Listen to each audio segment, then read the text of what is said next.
தூத்துக்குடியில் மாநகராட்சி சார்பில் செயற்கை புல்தரை விளையாட்டு மைதானம் கனிமொழி கருணாநிதி, எம்பி அமைச்சர் கீதா ஜீவன் ஆகியோர் திறந்து வைத்தனர்.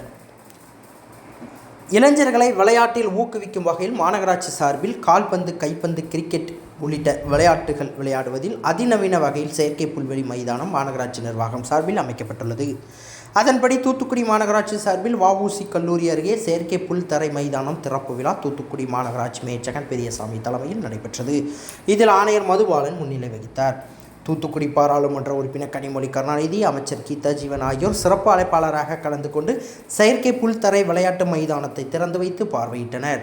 தொடர்ந்து விளையாட்டு வீரர்களிடம் கலந்துரையாடி வாலிபால், இறகுப்பந்து, கிரிக்கெட் உள்ளிட்ட விளையாட்டுகளை அவர் தொடங்கி வைத்தார்.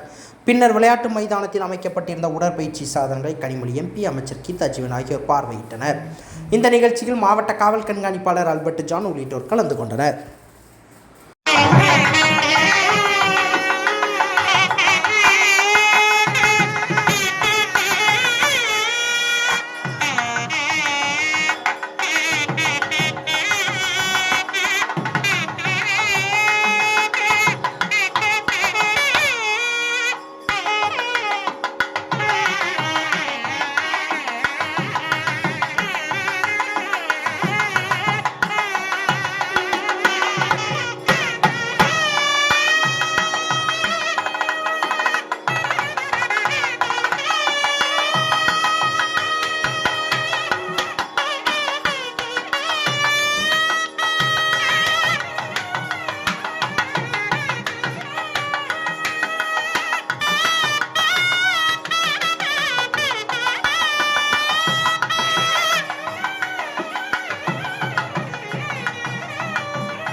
செய்திகளை உடனுக்குடன் தெரிந்து கொள்ள உங்கள் கரம் டிவியை சப்ஸ்கிரைப் செய்யுங்கள். அதோடு பெல் பட்டனையும் கிளிக் செய்யுங்கள்.